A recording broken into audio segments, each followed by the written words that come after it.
Olá, queridos e amados irmãos, a paz do Senhor. Aqui de volta o pastor Paulinho, para nós prosseguirmos aqui nessa jornada no canal Vi pela Palavra. É a primeira vez que você está aqui? Clica aqui embaixo para se inscrever, tá bom? Olha só, nós criamos um grupo no WhatsApp, onde nós colocamos ali pessoas que gostam, né, e falam do tema da lição da Escola Bíblica Dominical da Revista Betel. Se você quiser fazer parte desse grupo, é um grupo que já tem mais aí de 2 anos, tá? Um grupo muito bom, muito sólido. Se você quiser fazer parte, aqui embaixo vai ter um link para você clicar e você vai ser direcionado direto para o grupo, tá bom? Chega lá e fala que você entrou pelo canal Ouvir pela Palavra. Também nós temos um curso de treinamento para professores de escola dominical. Se você deseja fazer, aqui embaixo também vai ter o link para você clicar e você vai saber como pode fazer esse curso, tá? Lição desse trimestre maravilhosa. Hoje nós vamos à lição de número 1, falando do Sermão da Montanha, né? Talvez aí seja uma das principais bases da formação da teologia cristã. Está relacionado diretamente nesse sermão de Jesus da montanha toda a conduta do cristão, toda a conduta necessária, toda a conduta importante que o cristão precisa manter na sua vivência. Então, é muito interessante, é muito legal esse trimestre e vem para somar, para enriquecer aí o nosso conhecimento, né? Nossa gama de conhecimento.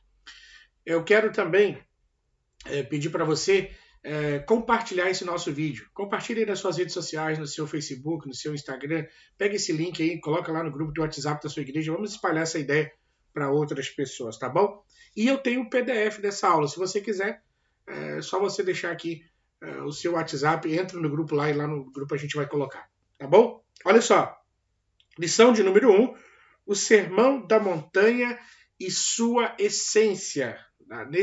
Nessa lição, o comentarista, que é o bispo Abner Ferreira, ele vai deixar muito claro a essência do conteúdo do Sermão da Montanha. Nós vamos aqui, então, olhar com atenção para a formação, para a formatação desse sermão, que é muito importante. Deuteronômio 32, verso 1, é o texto que ele colocou como texto áureo aqui no nosso comentário, dizendo assim: inclinai os ouvidos, ó céus, e falarei, e ouça a terra as palavras da minha boca. Então, Deuteronômio 32, 1. Então, o Sermão da Montanha, na verdade aplicado ele já vai dizer, é considerado como a mais pura e sublime expressão da moralidade conhecida pela humanidade. Então, veja que o bispo Abner Ferreira fala assim da importância do Sermão da Montanha, colocado como a base da moralidade humanitária, ou seja, todas as pessoas conhecem o que está inserido no Sermão da Montanha, porque o que está inserido no Sermão da Montanha tem tudo a ver com o que a filosofia chama de ética, né? Padrões a serem respeitados, padrões a serem adotados para a boa convivência social. Então, esse Sermão da Montanha, ele vem com esse objetivo de trazer formas de conduta, maneiras de posição, principalmente aqui, como é Jesus ensinando, como é Jesus falando, é essa abordagem, então, de Jesus para os seus discípulos, para aqueles que lhe seguiriam. O texto para referência é Mateus capítulo 5, do verso 1 ao verso 8. Eu sugiro você, professor, a fazer essa leitura novamente aí com seus alunos, colocando cada um para ler um versículo, para enfatizar ainda mais esse texto, que é o texto onde baseia-se a lição da escola dominical. Quando nós terminarmos de ensinar, porque geralmente esse vídeo aqui é mais direcionado a professores, a superintendentes, quando nós terminarmos de ensinar essa lição, nós deveríamos ter alcançado 3 objetivos. Primeiro, ensinar acerca do Sermão do Monte. Segundo, destacar a conduta cristã e o combate à falsa moralidade. E terceiro, mostrar a natureza inversa do reino de Deus. Se nós alcançarmos esses 3 objetivos, nós podemos dar por encerrada a nossa lição com sucesso, né? uma lição encerrada com sucesso. Esse sermão do monte, ele vai retratar a qualidade de vida que o ser humano que está em plena comunhão com Deus deve estar, a qualidade de vida que ele deve produzir, a qualidade de vida que ele deve manter, além de um programa de vida a longo prazo, né? Para que ele consiga alcançar esses padrões e, alcançando esses padrões, ele também alcança o seu objetivo maior, que é o céu de glória. Então vamos lá. Olhando bem para esse sermão, o Agostinho, né, não sei se você já ouviu falar, Santo Agostinho, a gente ouve essa palavra Santo Agostinho, a gente leva ele para o lado do catolicismo, né? Mas Agostinho, tá? Agostinho foi um pensador cristão, tá? Ele foi um pensador cristão, claro, de origem católica, mas que ele escreveu muitas coisas importantes e que são usadas até hoje nas teologias, como sendo pensamentos importantes, ensinamentos e direções firmes acerca do que está na palavra de Deus. E Agostinho, ele, falando sobre o Sermão da Montanha e os escritos sobre fé, ele disse assim: quem quiser meditar com piedade e recolhimento o sermão que nosso Senhor Jesus Cristo pronunciou na montanha, tal como lemos no Evangelho segundo Mateus, encontrará aí, creio eu, aí, entre parênteses, reticências, todos os preceitos necessários à perfeição cristã. Então, Agostinho está falando que no Sermão do Monte estão ali condutas, práticas, direções, determinações de vida que vão conduzir o cristão a ser perfeito segundo o olhar de Deus. Qual é o caráter, então, do Sermão da Montanha? Jesus, logo que inicia o seu ministério, né, ele publicou, ele anunciou esse reino de Deus, chamando ao arrependimento e fazendo, então, ali os primeiros milagres. É afirmado implicitamente que há necessidade de uma escolha, porque não se pode estar de acordo com ambos. O que Jesus apresenta aqui é a forma de viver de quem se diz cristão. Então, este ensino, nós vamos ver Jesus esclarecendo e revelando pontos das Escrituras que talvez tinha passado despercebido pelas pessoas ou que alguns ainda não tinham atentado para essa realidade.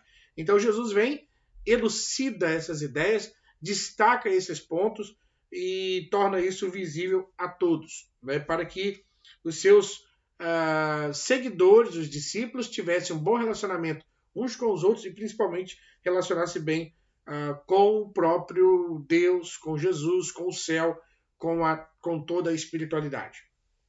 E falando um pouco sobre o conteúdo do sermão, Mateus vai destacar 3 capítulos para descrever as palavras mais significantes proferidas por Jesus no Alto do Monte. Então, o Sermão do Monte ele vai o quê? Ele vai apontar questões importantíssimas acerca do amor ao próximo, vai apontar, destacar coisas importantíssimas em relação à oração, vai destacar coisas importantíssimas também em relação à conduta cristã e também vai falar acerca do jejum. Então, muito do que é abordado nas cartas e nas epístolas, nós podemos encontrar nesses 3 capítulos. É como que se Paulo e os apóstolos, quando escreveram o que escreveram, basearam-se plenamente naquilo que Jesus já havia conversado com seus discípulos no Sermão do Monte. Então, é muito esclarecedor acerca da justiça de Deus, como que Deus deseja que os seus seguidores se comportem nessa terra. Mateus vai mencionar, vai deixar claro que Jesus sobe ao monte e começa a ensinar os seus discípulos. Tá lá em capítulo 5, versos 1 e 2. Por que uma montanha, né? Por que Jesus subiu ao monte?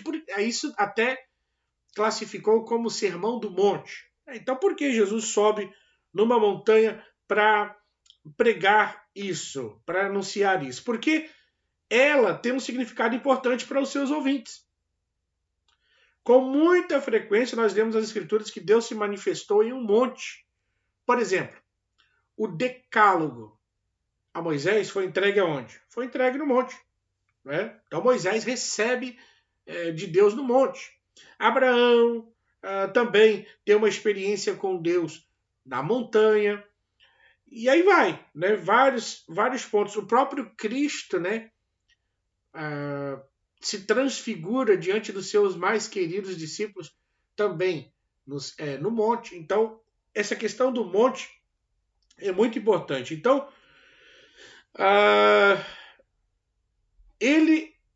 esse lugar tem, de certa forma, uma importância enorme para delimitar, para posicionar, para impulsionar, para colocar em ponto alto aquilo que se quer transmitir. Então, o Sermão da Montanha é muito esclarecedor acerca da justiça de Deus, como Deus deseja que seus seguidores se comportem nesse mundo, e isso precisa ficar muito claro.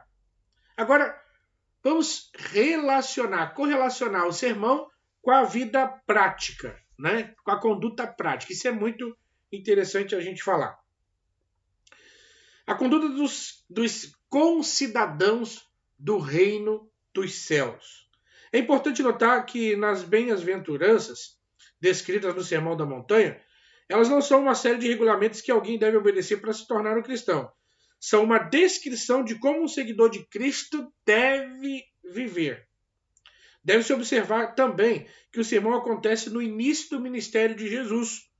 Ou seja, quando ele começa o seu ministério, pregando arrependimento, a chegada do reino dos céus. Para realçar a diferença que este arrependimento traz, ele ensinou as qualidades fundamentais do caráter cristão, ou seja, onde os seguidores deviam viver uma conduta diferente dos demais, uma conduta diferente do mundo, uma conduta diferente daqueles que já estavam sobre a terra. Então, nós somos chamados, eu e você, nós somos chamados para ser diferente desse mundo.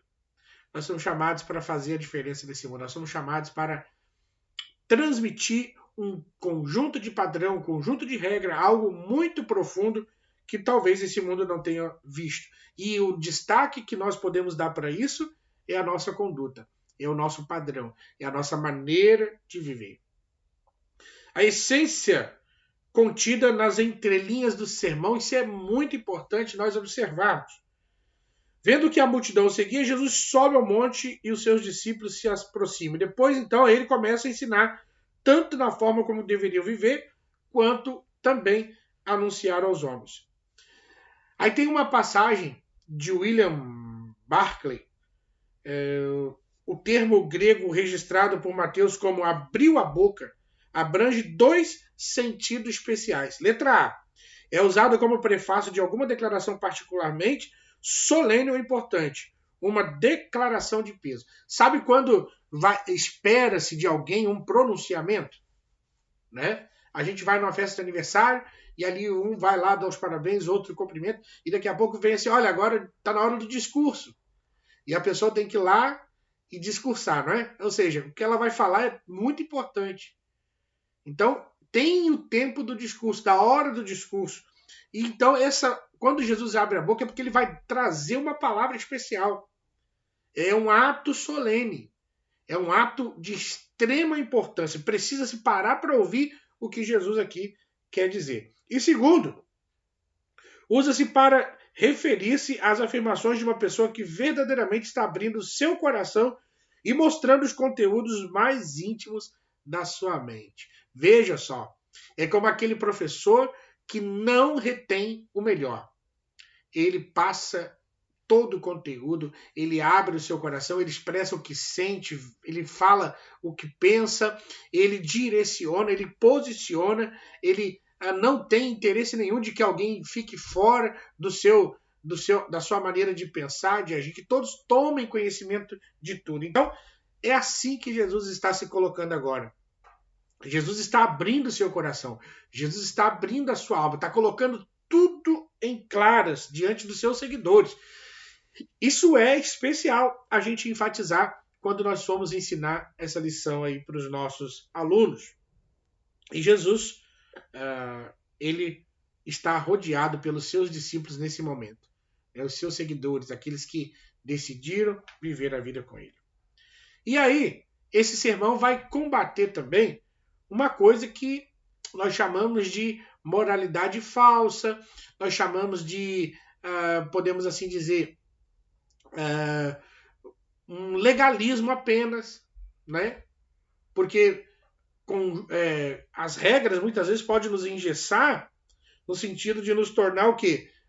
Legalistas. Eu cumpro a lei, eu faço o que está determinado, eu estou enquadrado nesse conjunto de regras, então eu estou melhor do que alguém, eu sou melhor do que alguém, eu estou numa posição muito maior. Foi essa oração que o rapaz fez quando subiu lá e ele viu que do lado dele estava um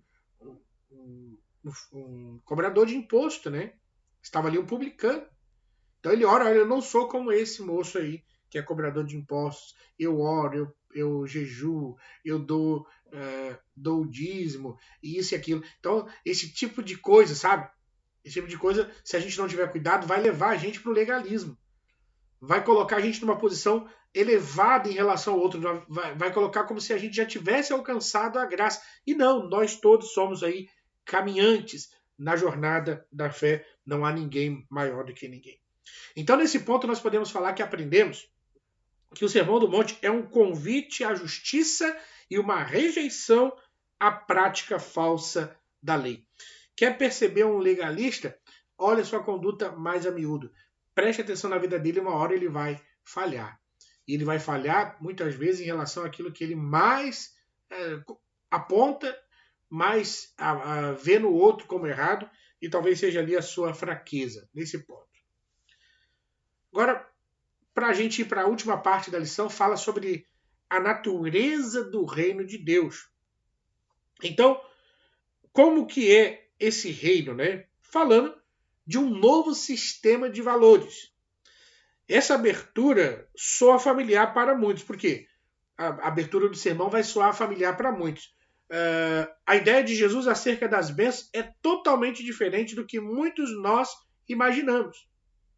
Jesus nos oferece uma nova vara de medir, ou seja, um novo par de lentes, um novo sistema de valores ao revelar o reino dos céus. Para entender essa bênção, nós precisamos compreender os valores do reino de Deus. Nós precisamos entender esses valores. E os valores que parecem não ter sentido ensinados por Jesus são de suma importância. Se perguntarmos a Jesus o que é uma vida abençoada na perspectiva dele, ou seja, na maneira que ele vê, as suas respostas hão de nos surpreender. Jesus não vai falar de acordo com aquilo que eu penso, não vai falar de acordo com aquilo que eu quero que seja.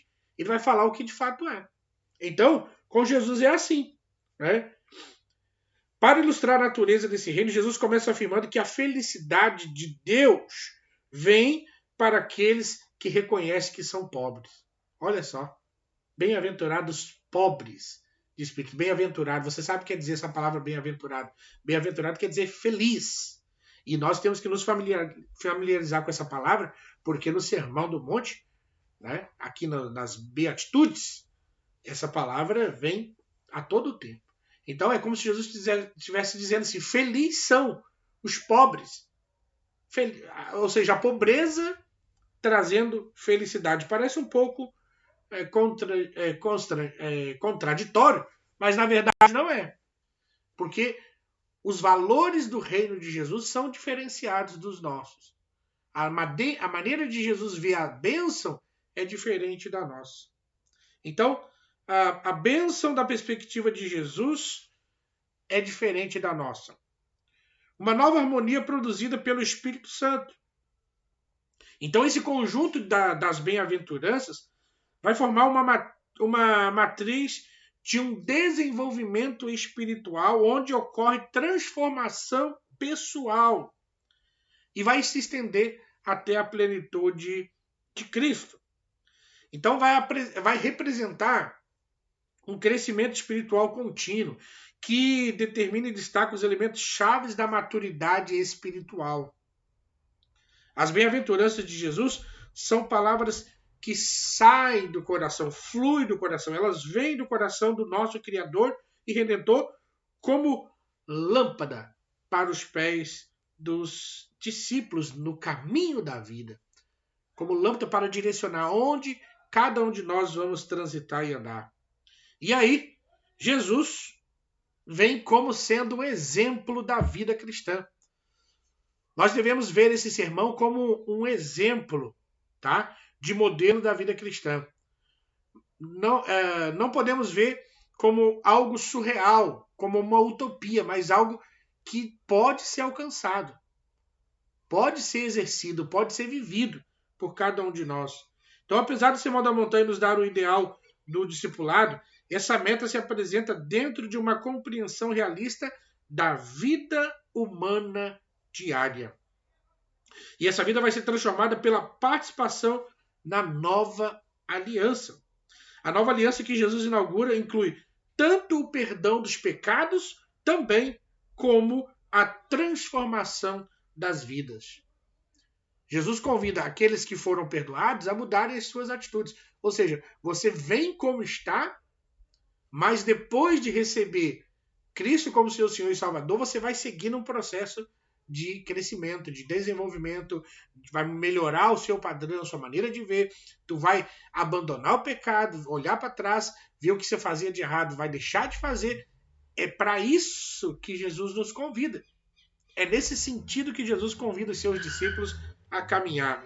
Então, Jesus significa que o tipo de vida capacitado pelo Espírito Santo para viver o ensino puro do Sermão da Montanha. Então nós podemos falar que nessa parte do Sermão da Montanha foi descrito como a mensagem mais poderosa que Jesus já pregou. O Sermão da Montanha nos ensina que ainda existem muitas outras bênçãos nos esperando para dar boas-vindas a nós. Muitas outras bênçãos a ser alcançadas e Jesus nos convida a desfrutar dessa bênção. Que Deus te abençoe. Chegou até aqui? Escreve aí, eu cheguei, tá? Olha só, não esquece, quer participar do grupo do WhatsApp, tá aqui o link para participar. Quer um curso de treinamento para professor de escola dominical? Tem o link aqui para você clicar. E também eu vou deixar aqui o Pix, um número, uma chave Pix, se você quiser ofertar no nosso ministério. Se você quiser nos ajudar, vou fazer uma oferta para abençoar o pastor, melhorar o equipamento dele, comprar uma câmera, melhorar ali o estúdio. Manda para cá e vai ser bênção no nosso ministério. Nós estamos construindo a nossa igreja e se você quiser nos ajudar na obra também, né, na construção, será bem-vinda a sua oferta em nome de Jesus. Beijo no seu coração. Se Ele nos permitir, nós nos encontramos aqui para a próxima lição. Fique na paz do Senhor.